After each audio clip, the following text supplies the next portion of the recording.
America में जिस तरह से भारतीय रह रहे हैं उनके लिए अमेरिका में रहकर काम करना और कठिन हो गया है। अमेरिका की तरफ से H1B वीजा पर लगाए गए $1 लाख यानी कि 88 लाख रुपए की फीस आज मंगलवार 21 अक्टूबर से लागू हो गई है। अब 70% H1B वीजा भारतीयों को मिलता है। ऐसे में आप साफ अंदाजा लगा सकते हैं कि इससे भारतीयों को कितनी बड़ी चोट पहुंचेगी। H1 वीजा लेने में भारतीय नंबर 1 है। आपको ये भी बता दें, अगर पूरे ओवरऑल अगर अमेरिका की बात करें तो H1 वीजा लेने में भारतीय नंबर 1 है। और माइग्रेशन पॉलिसी वेबसाइट के अनुसार मैं आपको बता रही हूँ, भारत जो है वो 73% पर है। इसके बाद में दूसरा नंबर है चीन का जो 12% पर है। फिलीपींस 1% है, वहीं कनाडा 1% है, दक्षिण कोरिया 1% है और बाकी अन्य की बात करें तो 12% है। सोर्सेज जो मैं वो माइग्रेशन पॉलिसी वेबसाइट के अनुसार ये सोर्सेज हैं। अब H1B वीजा पर USCIS का ये जो नया गाइडलाइन है वो US चैम्बर ऑफ कॉमर्स द्वारा नए नियमों को लेकर ट्रंप प्रशासन के खिलाफ मुकदमा दायर करने के बाद में आया है।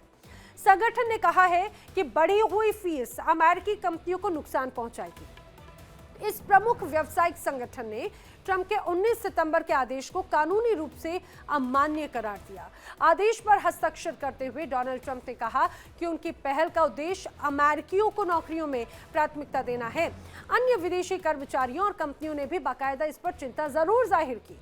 भारतीय विशेष रूप से प्रभावित है। क्यों? क्योंकि H1B वीजा के माध्यम से अमेरिका में कार्यरत आधे से ज्यादा लोग भारतीय ही हैं। अब H1B वीजा फीस बढ़ोतरी विवाद आखिर क्या है, इसको मैं आपको विस्तार से समझाती हूँ। अमेरिका ने H1B वीजा के लिए आवेदन शुल्क में बढ़ोतरी की और ये बढ़ोतरी कोई छोटी मोटी बढ़ोतरी नहीं, ये बड़ी बढ़ोतरी थी। 21 सितंबर से इस वीजा पर $1 लाख की फीस लगा दी गई है और उससे ये इसका असर भारतीय छात्र और प्रोफेशनल्स पर भी बाकायदा पड़ने वाला है, क्योंकि अमेरिका में किसी अन्य देश की अगर बात करें तो उसमें भारतीयों की संख्या बहुत ज़्यादा है। भारतीयों के लिए अमेरिका में रोजगार के अवसर अब आने वाले वक्त में और भी ज़्यादा कम हो सकते हैं इस पूरी बढ़ोतरी के साथ में।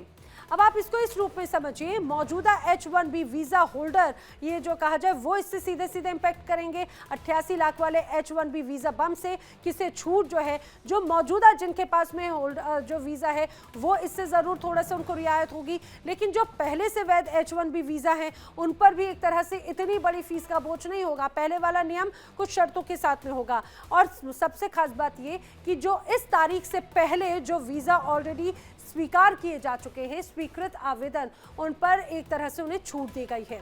21 सितंबर 2025 तक USCIS को बाकायदा जमा किए गए H1B वीजा आवेदन के लिए जो पहले आ चुके हैं उन्हें एक तरह से रियायत मिलेगी।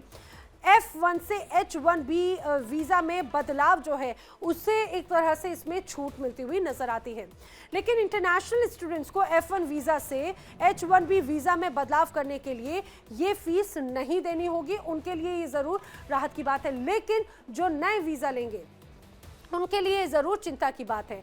प्रोफेशनल्स पहले से जो अमेरिका में मौजूद हैं, यानी जिन्होंने अमेरिकी विश्वविद्यालयों में पढ़ाई की है और अब वहीं से वो H1B स्टेटस में ट्रांजिट कर रहे हैं, उन्हें ये अतिरिक्त शुल्क नहीं देना होगा। इसी तरह जो लोग पहले से H1B वीजा पर काम कर रहे हैं और केवल उसका नवीनीकरण या फिर ट्रांसफर करवा रखे हैं, उन्हें भी ये शुल्क नहीं देना होगा।